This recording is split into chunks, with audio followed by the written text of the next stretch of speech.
Good evening everyone and welcome to the first webinar in Arthritis and Osteoporosis Victoria's 2015 Musculoskeletal Health webinar series. My name is Renee De Silva and I'm currently the Acting Programs Manager at Arthritis and Osteoporosis Victoria. Before introducing our presenter for tonight, I just have a couple of housekeeping issues to run through. First of all, if you are having any technical difficulties during the webinar, please refer to the message box on your screen. You can type messages at any time that will be read by the webinar organiser at Redback Conferencing. If you are listening via the phone, you will notice a small time delay between the audio and the screen. This is normal, so don't be concerned.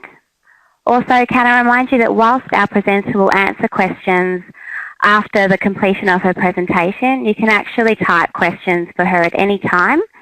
Can I suggest that you don't leave your questions to the last minute, as we will aim to finish strictly at 8 p.m. Eastern Summer Time.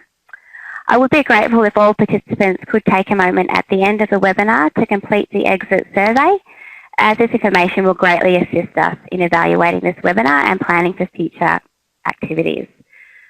Again, we do have 4 further webinars planned in the first half of 2015 on topics of complex regional pain syndrome, fibromyalgia, back pain and sleep.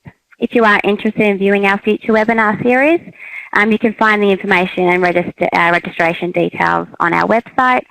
Additionally, keep an eye out for our next series of webinars planned for the second half of this year, as well as recordings for 2014 webinars, which will be available for purchase soon.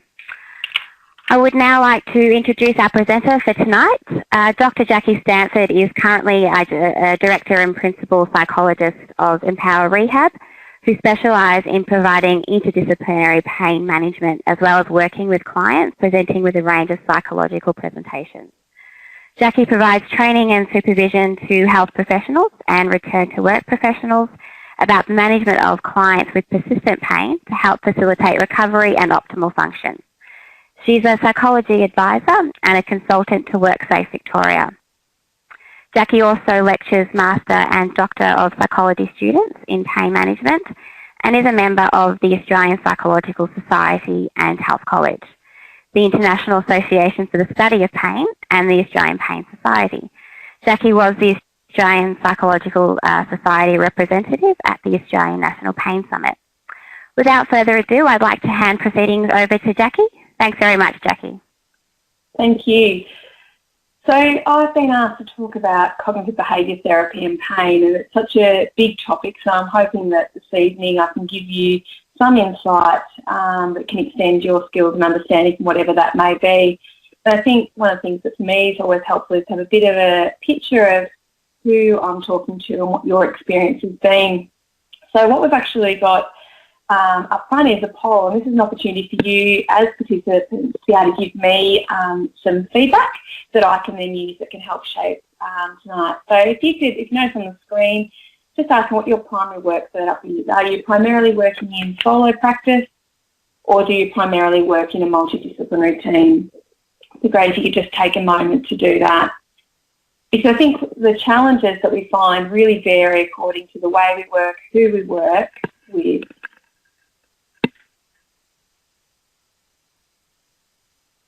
And this makes it a little bit more like a workshop rather than a webinar because I get some feedback.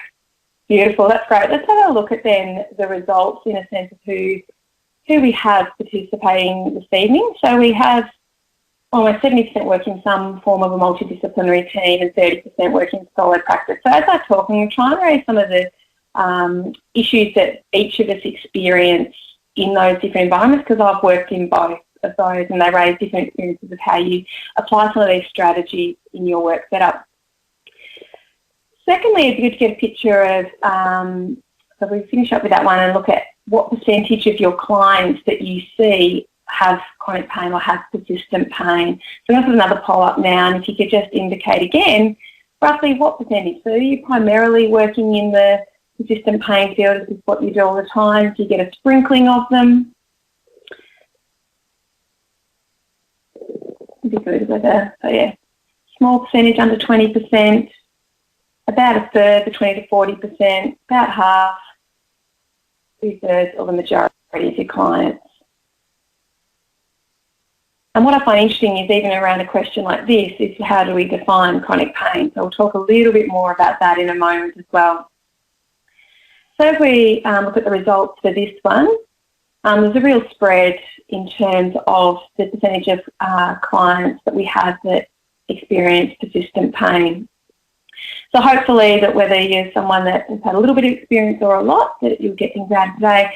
And as I said before, please ask questions so in that discussion time at the end, we can really sort of tailor it to what you're wanting to know. So things that you go, yep, that all sounds good, but what about this? This is where I get stuck. Please raise those questions. I may or may not have an answer for it, but at least we can try and cover that information. All right, so let's have a little look at what pain is as we close that down. So any of us who work in pain, pain is complex. And we hear this phrase talked about a lot, that pain is a biopsychosocial concept, there's elements of each. And I think it sometimes can become such a common word we use, but we sometimes miss the point of it, that it is biological, there's a psychological component and there's a social component. And all pain includes these elements. One of the things I find interesting is when people are asking the question, are there psychosocial factors in this person's pain? Whereas to me, the question really needs to be, what are the psychosocial factors? And what I want us to do for a moment is to think about an injury or a pain experience that you've had. Now, I'm assuming all of us have hurt ourselves at some point and have had some sort of injury. So think about, pick one. When we look at our pain experience, when we look at pain, there's a biological component. So if you think about it, yep, there might have been blood, there might have been some sort of tissue damage, some sort of strain that's occurred at that time. Think about the context. There's always a context to an injury, to pain. The events that was going around, what happened just prior, what happened afterwards. And that context influences how we respond to the situation. What sort of thoughts did you have? How many of us have had one, I can't believe I did that? We might be frustrated, we knew something was going to happen, we should have moved that box but we didn't and we tripped over it. Or it might be they shouldn't have left that there. It might be someone else's fault, we put the blame onto someone else. There might be a question, how am I going to get home? I can't, I've crashed my bike or something like that. I don't know what I'm going to do now. What's going to happen? I'm so uncertain. How am I going to be able to carry my bags on my holiday? What's the sort of next step implication to this? Those sorts of thoughts that we all have that are a normal response when we have pain or have an injury lead to feelings such as frustration, embarrassment, panic, worry. But interestingly, it's not always the negative either. There can be a thought such as, wow, that could have been so much worse. And it might be relief. So really, they're some of the psychological factors that happen for all of us in pain. They're normal responses that we have when we have an injury or have the development of pain. And there's always a social context. I've not met one person who's come to see me with pain that doesn't have an impact on their social world and their social world impacting on that, either not being able to complete their full work duties or not being able to go out with friends or feeling so drained they can't enjoy things so much. And again, thinking about your own experience with pain, there is an impact. What's this going to mean? How do I do this? I've got a birthday party, I've got a holiday coming up, I need to be able to get to work. So really what we're going to do tonight is to have a bit more of a look at how we apply cognitive behaviour therapy to people with pain. And one of the tools that we use as psychologists is developing a formulation. And so we all do our assessment, and whether we're a physio, an osteo, psychologist, mental health worker, whatever our role is, we will gather some information as an assessment process. And the important thing is that we use our lens. We've got our own training and experience in that and gather the information. But additional to that, we need to be looking at each of the factors. So as a psychologist, when I see someone with pain, I need to have some understanding of the biological factors. And it doesn't mean I need to know the technical jargon or the details. There's an element that I will need to ask, that I need to have an understanding. Now, I might gather that information from the client themselves, or it may be from other treaters to get more accurate information, because I'm going to need to factor that into my treatment.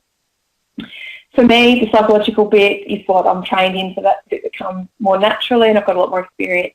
And again, then it's looking at the social factors. What's the impact of this person's pain, this injury, this chronic condition on their social world, and what is the impact of their social world on their pain? For physical treaters, there are a couple of great tools out there, the Erebro and the StartBack tool, that can be used as a screening tool for psychosocial factors. One of the things, feedback items that I get from a lot of people, physical treaters, physiotherapists, osteos, sometimes nurses, going, well, I don't really know what questions to ask or what to do with the information I get. If I ask someone if they're depressed, what if they say yes, then what? Where do I go with that? And so these tools can be a really useful tool that can make it an easier process to screen that information. What it allows is some of those questions of, do you experience any depression? What do you think the future's going to look like with your pain? To give an indicator. And what these screening measures do is indicate which clients, which patients aren't going to progress well with their injury, who are more likely to be off work, who are more likely to be not engaged in their full areas of function. The key thing, is then what you do with it. The key thing is not to go, yes, okay, I've got this. It's not an outcome measure that we put in the file and forget about, which ideally doesn't happen with outcome measures as well. But ideally it's a screening tool that says, okay, if you're in the high-risk population, treatment needs to look differently.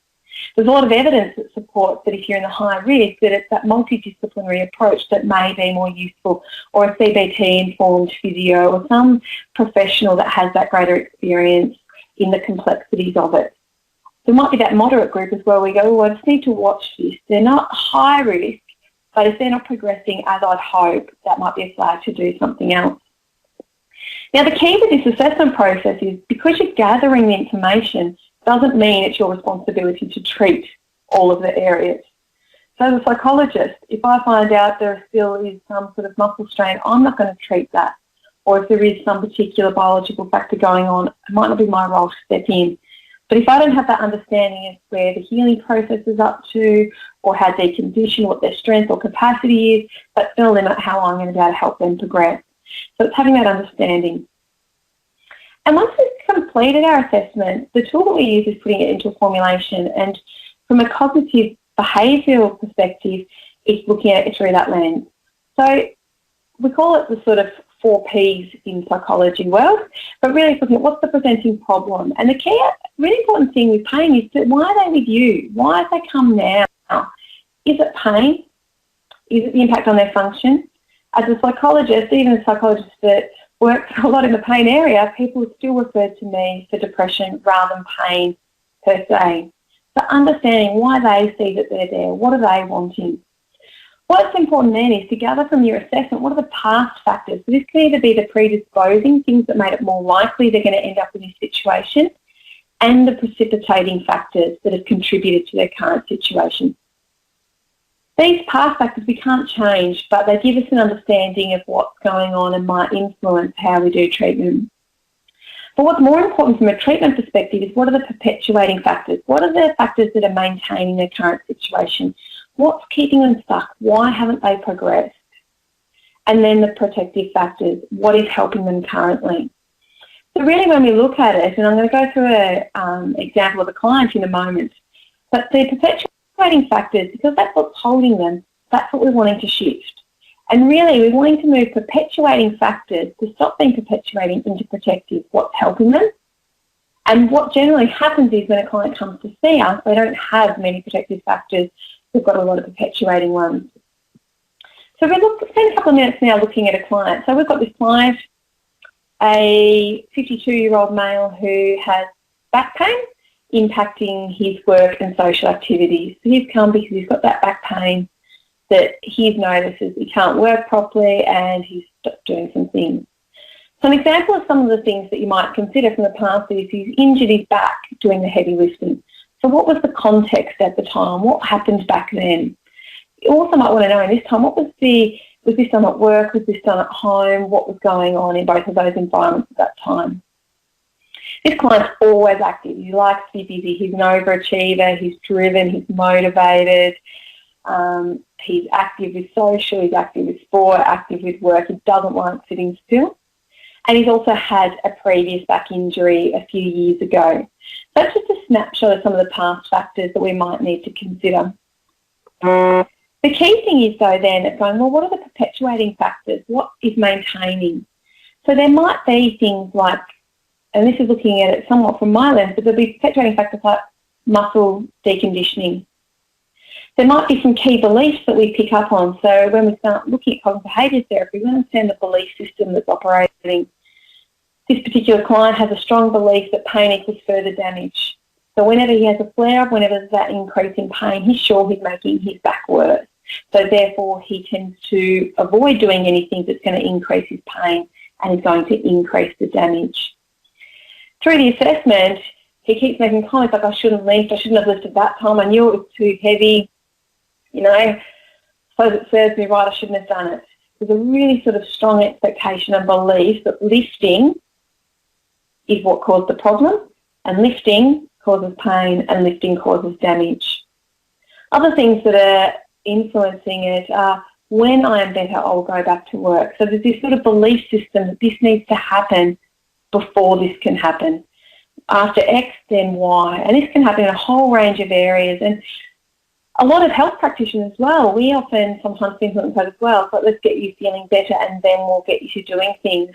But what we know with pain is functioning, engaging in things actually helps people improve. This particular client has some depression, this sense of hopelessness, nothing seems to be helping. He's really sort of stuck in a rut that, you know, I can't lift, I can't do what I used to be able to do, nothing's helping, can't see anything change in the future.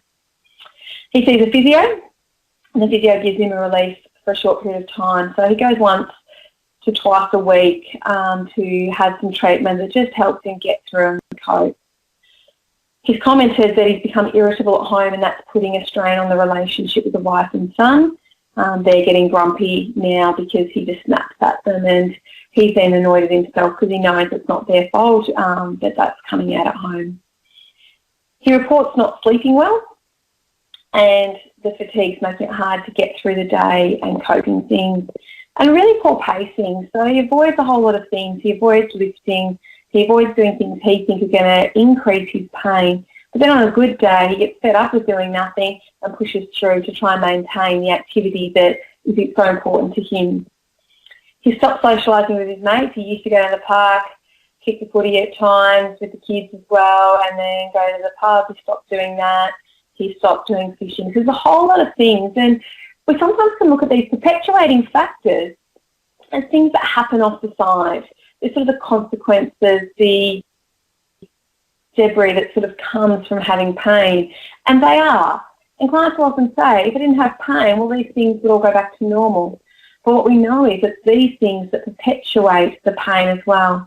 We said earlier that pain is really complex, and our understanding is increasing dramatically with understanding neuroplasticity, central sensitization, understanding how our pain system works. And I'm not going to try and cover that in detail at all tonight because I just won't be able to do it justice. And there's some really good resources out there, such as Explain Pain, that can give you an understanding. But through that understanding, what we know is that these perpetuating factors, these beliefs influence our pain experience, influence our pain. And so in treatment, from a cognitive behavioural perspective, these are the things that need to be targeted because these are perpetuating the pain and perpetuating the impact on his areas of function that he's presented for. When we look at protective factors, some of the things may be that he's got a supportive partner. So yes, she's getting grumpy, but overall she's supportive. He's got a really proactive GP. This GP is on the ball, sending him off for different things, really responsive.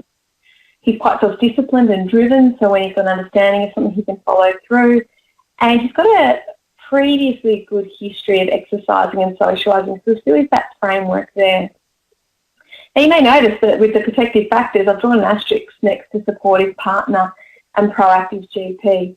Because one of the really important things when you're looking at it from a cognitive behaviour perspective is that you don't just look at an item such as supportive partner, because it really isn't a black and white thing, they're supportive or unsupportive. The question's got to be, how much is this helping them achieve their overall goal? And I'm sure we've all had clients who have a supportive partner that we wouldn't call protective, we might call them a perpetuating factor. They're so involved and so engaged, it actually impacts your ability to be able to do what you need to be able to do with the client. It might be a supportive partner that jumps in and takes the bins out for the client, But what that does is it makes the client feel more disempowered, their identity gets challenged, adding more stress and adding more negative impacts to their experience of pain. Similarly, with a proactive GP, there's such a difficult role that a GP has when their client comes from distress, their pain's got worse. How does the GP respond? The client's just said, well, my friend had an MRI scan, discovered there was a bulging disc, so I need an MRI scan. Now, is that going to be helpful or unhelpful? Does the GP engage with treaters to find out what's going on, or do they do something separate to what's happening in other parts of treatment? And I think then it raises the really important question of where do we sit as health professionals with each client? How am I protective and how am I perpetuating? And the reality is we can all be both with the best of intentions. Supportive partners, proactive GPs, they're doing it with the best of intentions generally. So what about me? Am I perpetuating what's going on for them by accidentally reinforcing unhelpful beliefs? Or am I challenging those? Am I protective as giving the right amount of autonomy and self-management, but also the right amount of support? Or have we got into a rut? So I think it's really important that we question again our own role in that process of the formulation.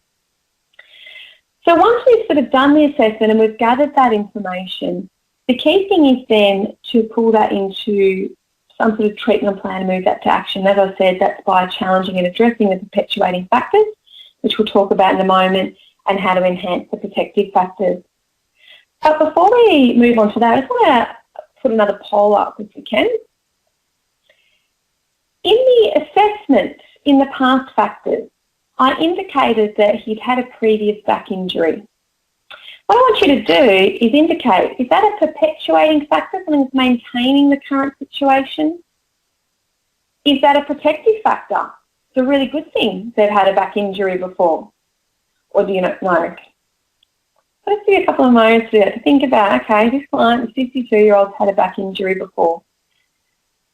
Where does it sit?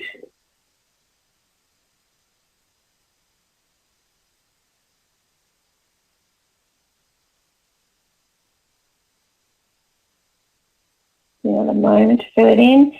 Try and not answer, even if it's I don't know. That's still an answer.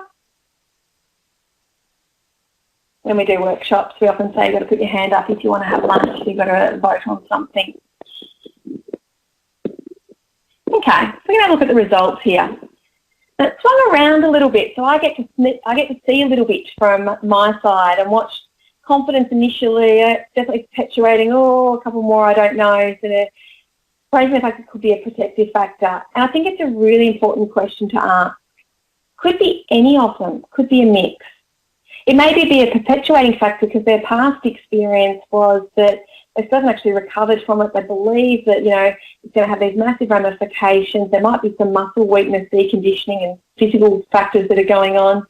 They might believe that, oh my goodness, it's the second time I've done my back just like my dad did and now I'm going to end up in a wheelchair like he did. I must have a weak back. It must be a problem. Or, on the other hand, it could be a protective factor. Oh, I hurt my back 2 years ago and I found by re-engaging in things and following through on what I was recommended, I recovered really well. You know what? I'm confident I can get back on track with this. So really, I think the question is, I don't know. Well, the answer is I don't know because it depends. There's a whole lot of information. And I think that's something that is really important, is to not take something at face value, but to question, well, what does this mean for the client? What's the beliefs attached to it? And I find sometimes as therapists or as clinicians, we can be quite excited for our clients or see things, oh, that's really good. The question is it for them? So if we've got a client who's disengaged from so much of his activities, if he gets back into something, often I'll hear clinicians say, oh, good on you, well done. Does he think, good on me, well done? Or does he think, yeah, but this is such a pathetic amount compared to what I used to do, what's the point? And it's actually serving more as a stressor rather than a benefit. So with each of the things we're looking at, it's going, well, what's on behind this? Is this actually helping this client achieve their goals or not? How does this belief, situation, experience impact them? So if we finish up with that poll, we'll keep going. Actually, there was another poll, wasn't there? So let's go back to that, I can do that. What if I was to add the fact that this person is a compensable client? Do compensable clients do worse with treatment than private ones? Are those who are under the WorkSafe system going to get a worse outcome than those who are private? Again, I'll give you a minute, see if you can commit one way or the other. I haven't given you an I don't know for this one, so there's no sitting on the fence.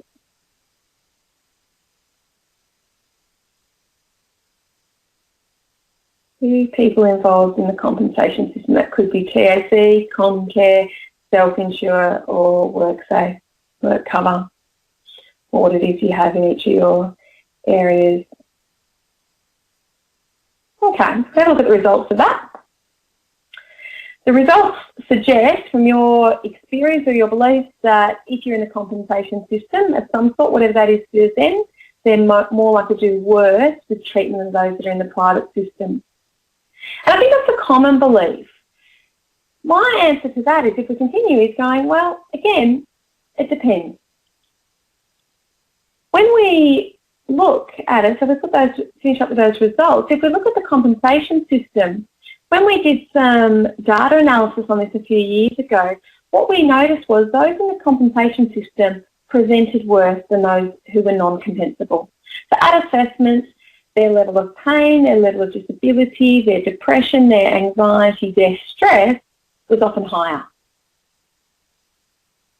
But at the end of treatment, they were able to achieve the same degree of change. They actually did just as well in terms of the amount of change that they were able to achieve. Now, the key thing is, why do they present worse? Why is it that they're worse? Really, because there's a whole bunch of additional factors that we need to include in the formulation. We need to understand what their belief. If they feel like the insurer is just out to get them, that belief of it being us versus them is going to be adding a whole lot of stress to their situation that is going to make it harder to progress. If they feel so torn by the demands and responsibilities that they have, that's going to add that stress. If they feel really anxious and uncertain of the outcome, it's going to add stress. Whereas I also see some clients in the compensation system who are so thankful that their treatment is covered financially and they can acknowledge, wow, I've had a previous injury that wasn't at work and I couldn't get anywhere near this level of treatment to be able to do it. I'm so thankful that I've got support. I'm so thankful that my employers had to hold my position open because that gives me time to recover. Last time I hurt myself, I had no option. I had to period of unemployment and I had to try and get back from there. So really, yes, compensable clients are often more complex because they've got a whole lot more additional factors that are included in the formulation. But not necessarily. There can be some private ones. There can be some self-funded ones. They're very complex psychological and social factors that are going to be influencing their pain. So putting compensable in the perpetuating factors doesn't allow that sort of nuance and subtlety to determine. Going, well, so what? A compensable system isn't a problem.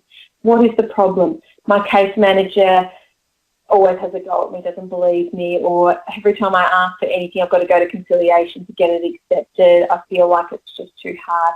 That's the information we need to be factoring in. And those things need to be addressed in treatment.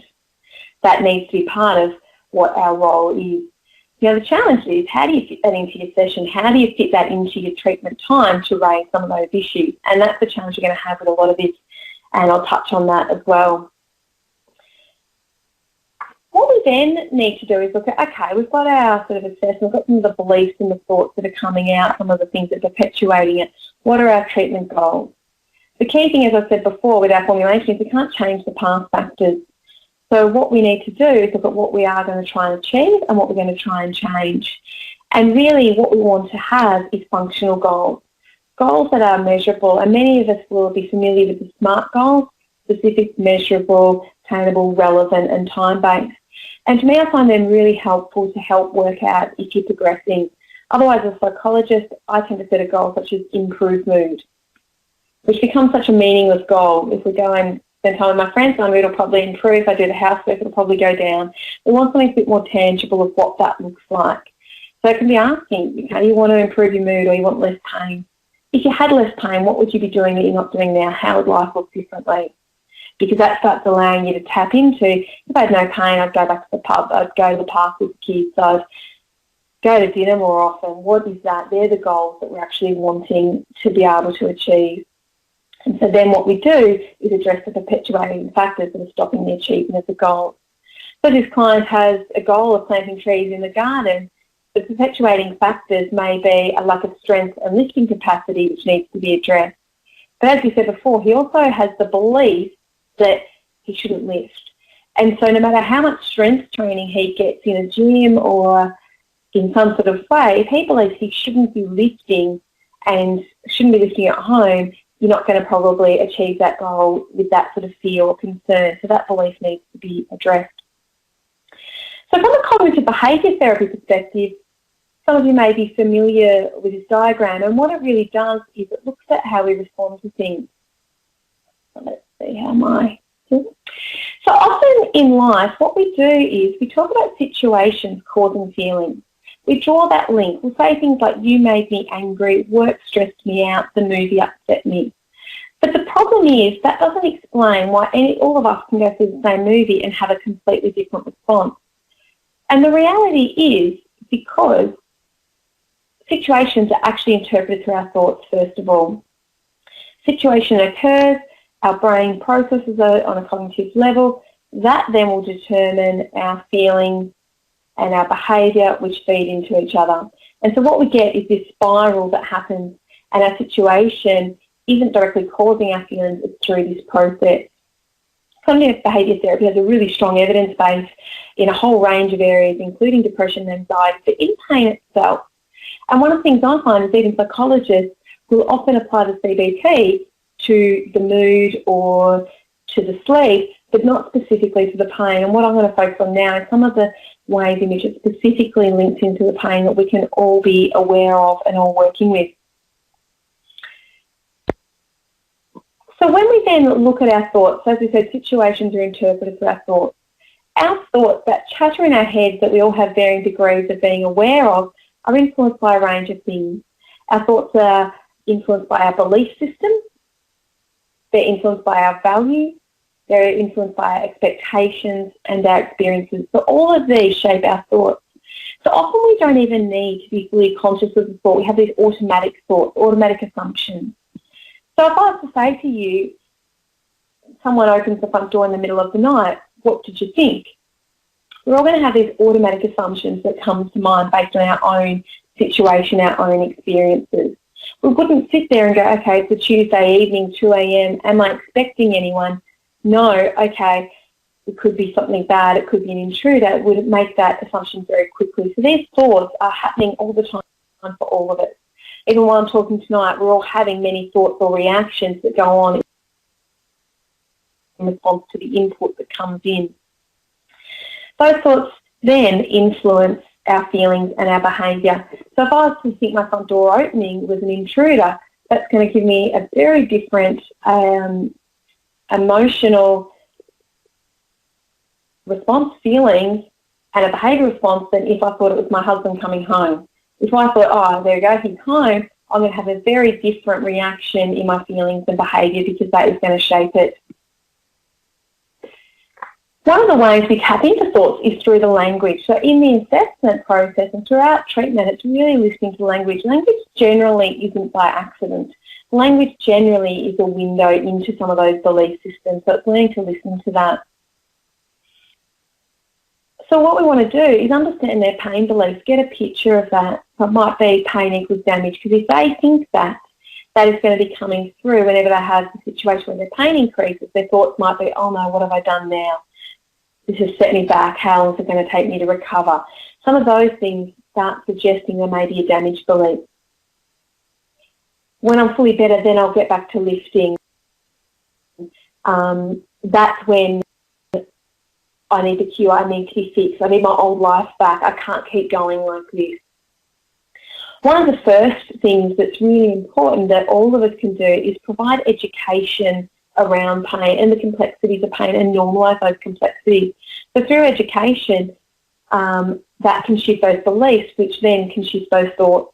Now, this needs to be consistent between treaters, and that's often one of the challenges, particularly for those of you who work in solo practice who don't work in a multidisciplinary team, have.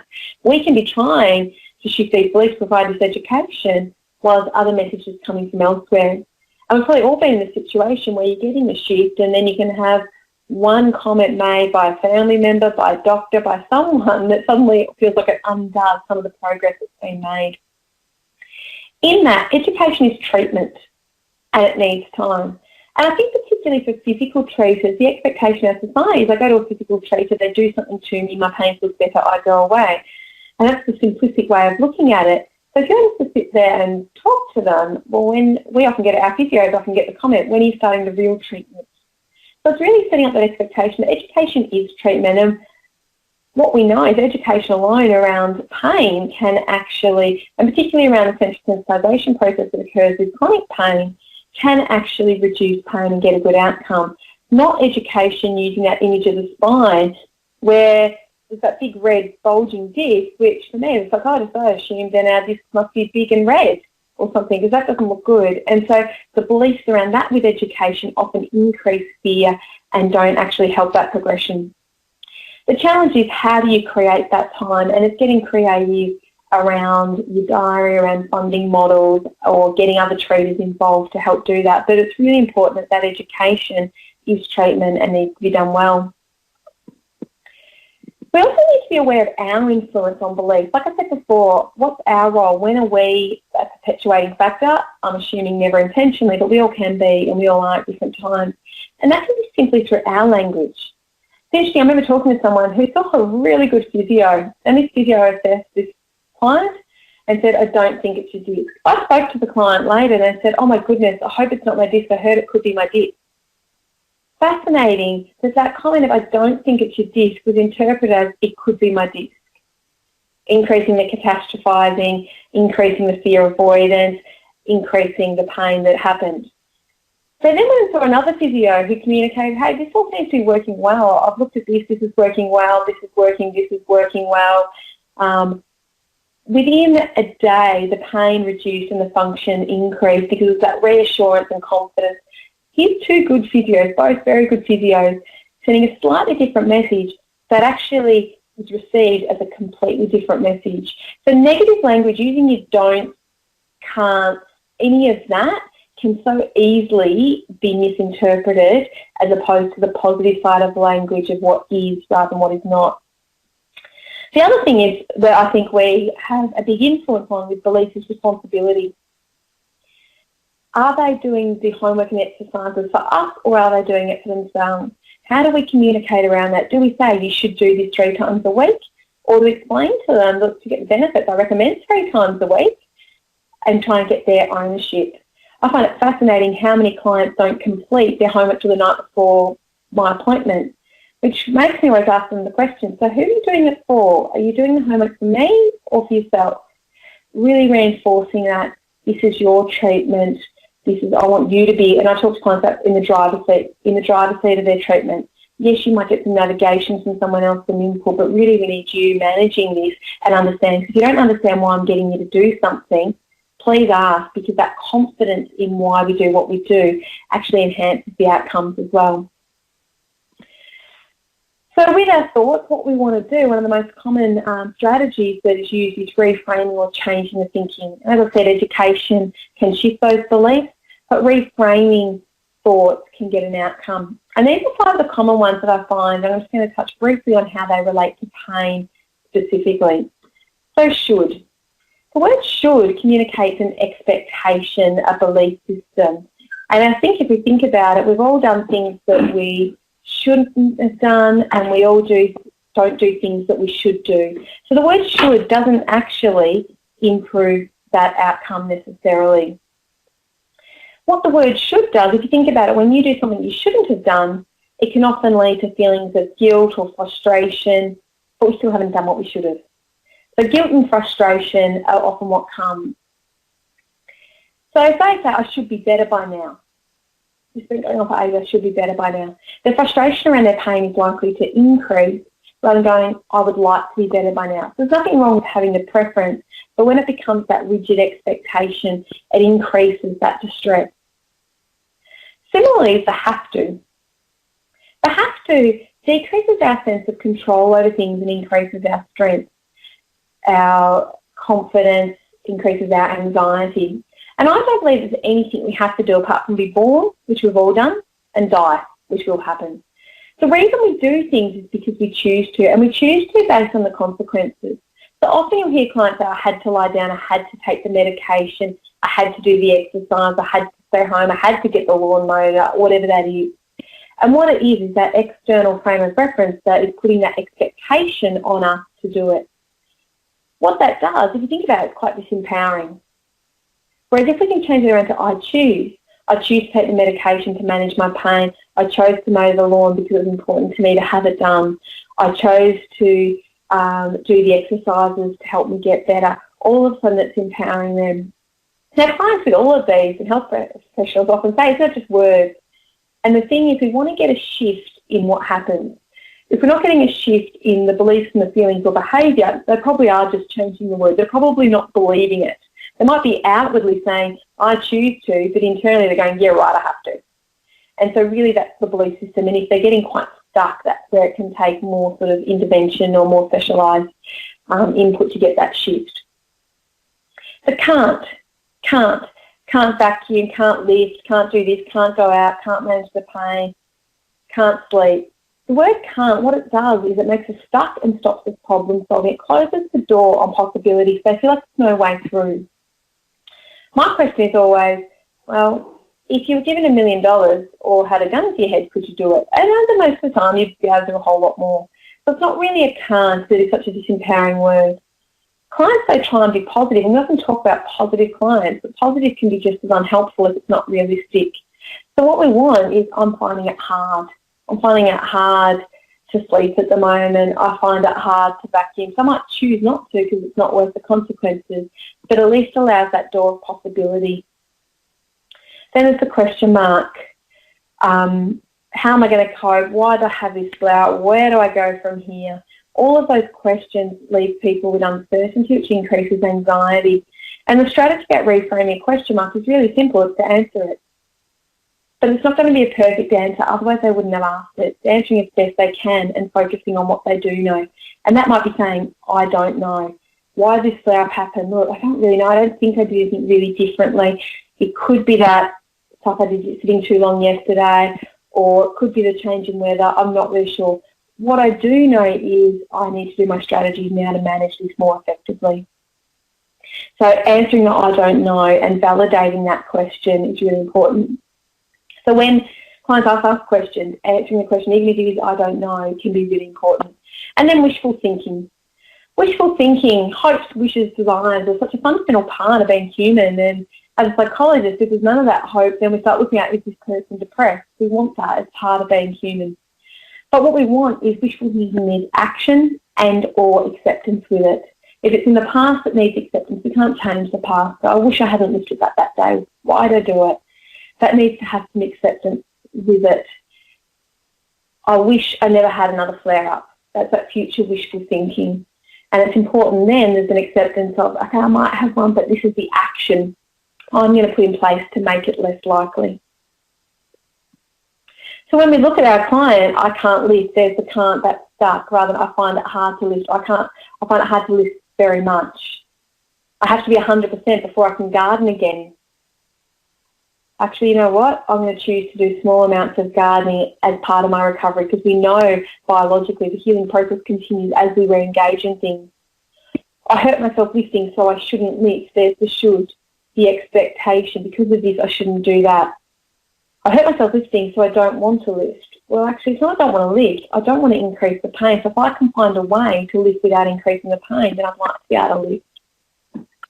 If I hurt myself again, I don't know how I'd cope, that uncertainty, that question mark. If I did, what I'd do is take it step by step.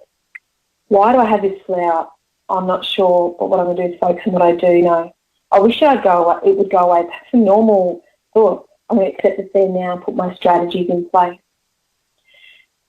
From a behaviour perspective, some of the patterns that clients often have is they avoid things, they push through, they take medication, they lay down, they might have physiotherapy, some sort of physical treatment, they may use heat, they may avoid and decrease social things, all of which can be either helpful or unhelpful. Overall, avoiding doesn't work in the long term.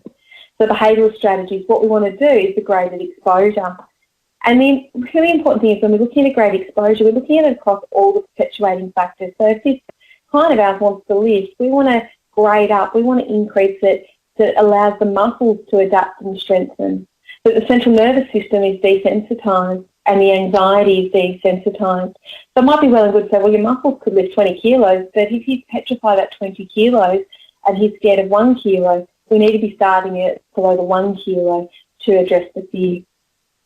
Medication, clients often withhold it until they're desperate because they don't want to take much.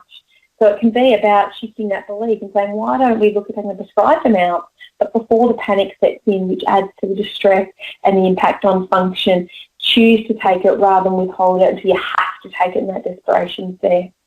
And relaxation. Relaxation, there's some really good evidence around the impact that can have on pain. But one of the challenges is we want to do it regularly so it's a part of their overall pain management strategy. But we also want to make sure it's functional. How do they take it out in the real world? We don't live in a world laying down with quiet music. We live in conflict with our boss, or we live in a flare-up when we're driving somewhere. How do I take the relaxation into those environments? So it can be as simple as some breathing and relaxing muscles and going, okay, whenever I'm on a red light, I'm just going to take 2 deep breaths and relax my shoulders. Taking it into the real world can get such a great outcome. Relaxation also is a skill, so it takes practice. People often say, oh, I tried it, I didn't like it. It works when people develop the skill, so it's developing a way to make sure that's happening. So where to from here before we answer some questions? One of the key challenges is how do you work with others? How do you get someone else involved? Now, if you get the luxury of working in a multidisciplinary clinic, hopefully you've got that resource there that you can access and work alongside or work directly with that can give you that input. When you're in solo practice, it's a lot harder to access people who come from the same framework, same experience, and you can collaborate with. And it's about getting creative how that's done. I still remember when I called physio sometimes, I'm like, well, why is a psychologist calling me? I'm like, well, I'd like to have the same goals. So one of the things that you can do is to try and communicate with other treaters that are involved and try and come up with client goals, not physio goals or osteo goals or psychology goals. There's a client goal that each of us is going to address the perpetuating factors. Having phone conversations, and one of the challenges is time. But doing that in a session when the client's there, having three-way conversations so that allows that time. So in terms of other resources, I mentioned the Cerebro and Start Back to screening tools that can be useful for looking at the psychosocial factors. Explaining Pain by Butler and Mosley is a great resource, and there's some great resources to help with that. And what I've tried to do is capture in 46 minutes of some of the factors or some of the options that you can have. We actually run a 2-day workshop to do this because it is so complex of applying these strategies and how to integrate it into your practice. So that finishes my presentation, and if we've got some questions. Great, thanks very much, Jacqui, for a most interesting and informative presentation. Definitely raised some strategies and thoughts that will definitely help myself in my role. I know. We have had some questions come through already. Got one. When would a meeting with a partner be indicated? I think it comes back to, again, the formulation of when you're seeing they're part of the perpetuating factors rather than protective, and that might be because they're really anxious about their client and overprotective, and so you might go, want to explain why we're grading up. So, for example, I'll often get clients to maybe start mowing the lawn, and they're going to mow for 2 minutes, might be their starting time, and their partner's going to step in and complete it. Now, clients often struggle with that. They believe, what's the point in doing 2 minutes? And it can be hard enough to get them to accept that's the starting point. If a partner then is going, well, I might as well just do it for you, let me help, getting them to come in, having some understanding of pain can be really helpful so they understand why they're doing it. Also, it can be that they're really fed up and feel like there's no traction. So to me, it comes back to if the person's not progressing to their goals or their partner plays a key role in the person achieving their goals, definitely. I think it's done way too little because that comes into the social factors. This is the real world they live in. They come into our room for 20 minutes, half an hour, once, twice a week. They're out in the real world for a lot more hours than that. So gaining those key supports in a helpful way, helps make sure those messages that are coming are consistent.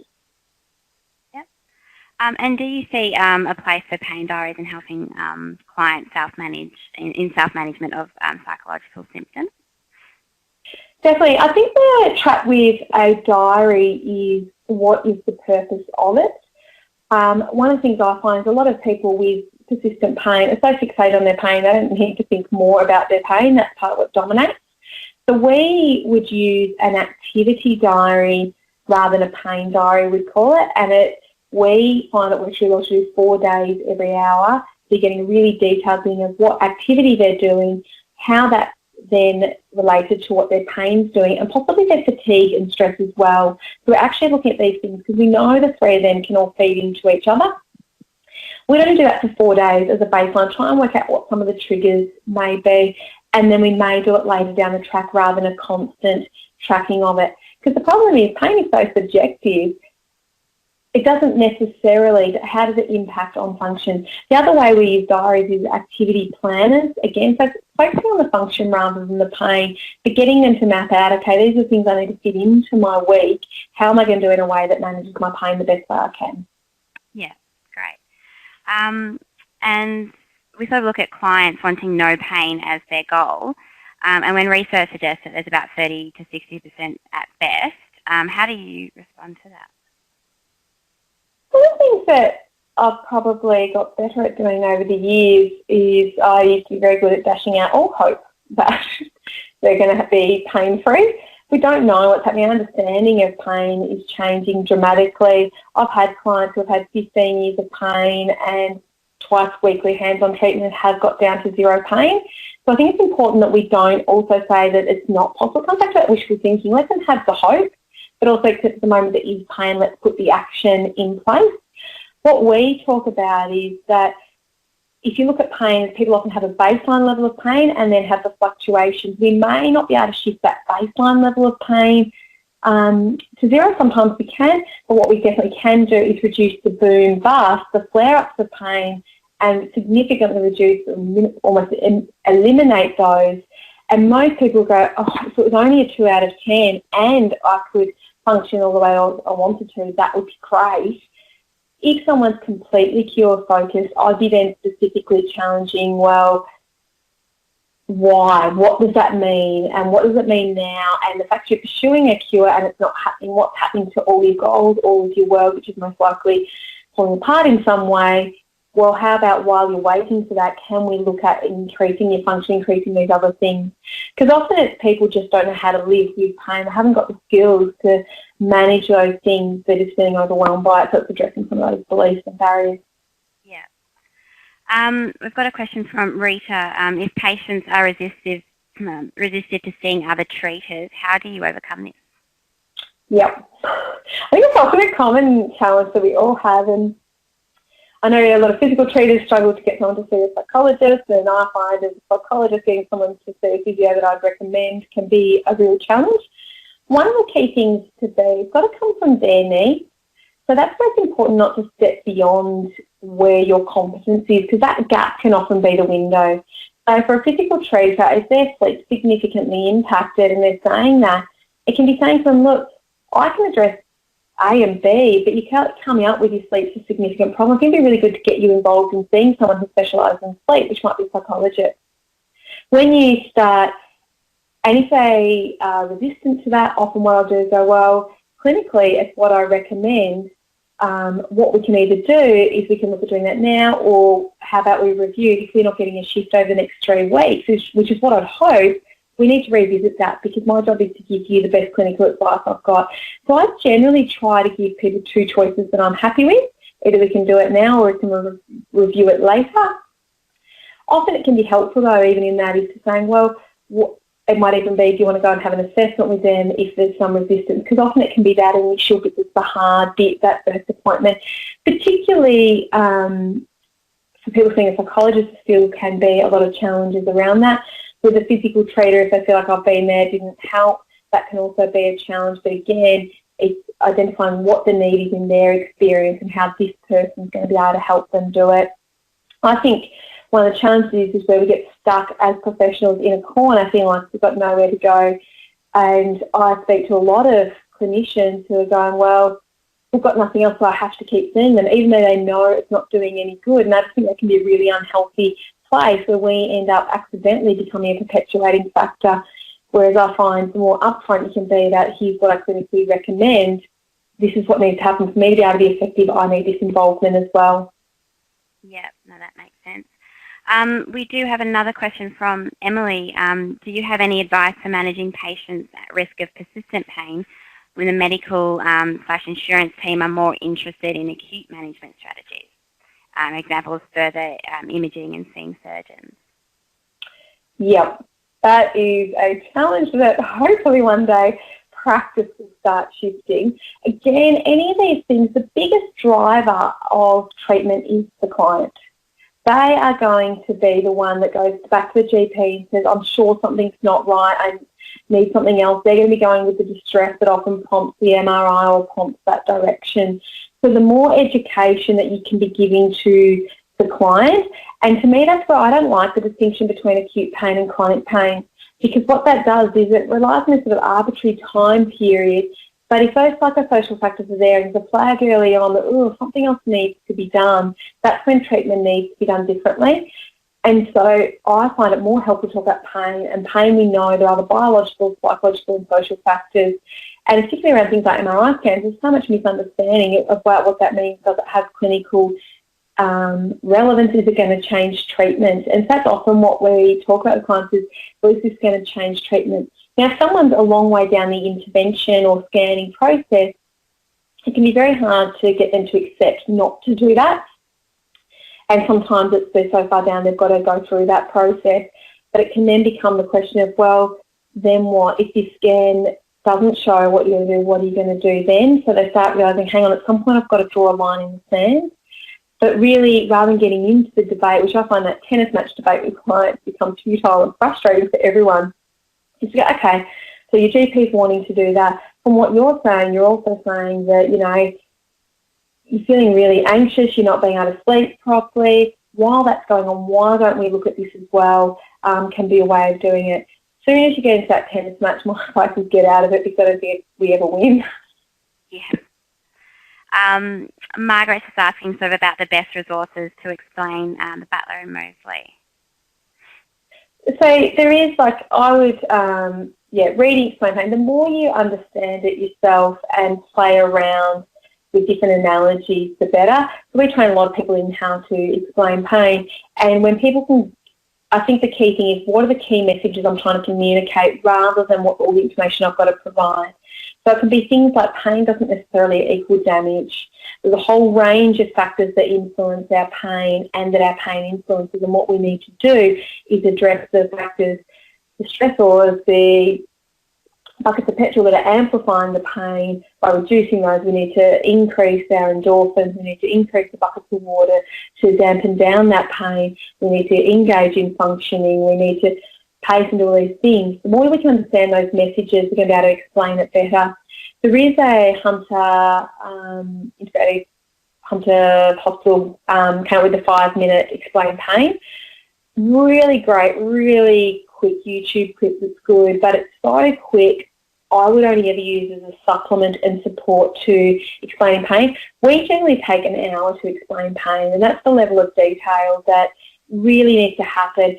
If a client agrees with you readily and says, yep, that makes sense, be dubious, because we're often shifting a paradigm. I've had a client that agreed 100% with it all, and I said, why are you agreeing? You've had all these different experts say something else, and now all of a sudden, he goes, I don't believe it, I'm just agreeing with you. I think it's a whole load of rubbish. And so drawing out that sort of questions, where doesn't it fit? What does this make sense? What doesn't? Intellectually, first of all, but you really test what they understand when they have a flare-up. What's their default? Is it back to the GP wanting another scan? Or when they have a flare-up, is it, whoa, okay, what have I done? How do I get back on track? So, and I explain that to clients, that look, we're going to explain this, but we're going to keep coming back to it as we look at how you're progressing towards your goals, as we look at how you're self-managing. I'll come back to what do you think is going on in your body now? What do you think is happening to the disc? What do you think is happening to see where their belief system's up to? Yeah. So we have just hit 8 o'clock, so apologies for any questions we didn't get time to respond to. I will get Jacqui to respond to those questions that we do have left, and we'll get those out to everyone along with the presentation, a copy of the presentation as well by next week. So once again, sincere thanks to you, Jacqui, for providing a most interesting and stimulating presentation this evening. I would also like to thank all the participants that have joined the presentation tonight. Could I please ask you and remind you to take a brief moment to complete our exit survey, which will appear on your screens now.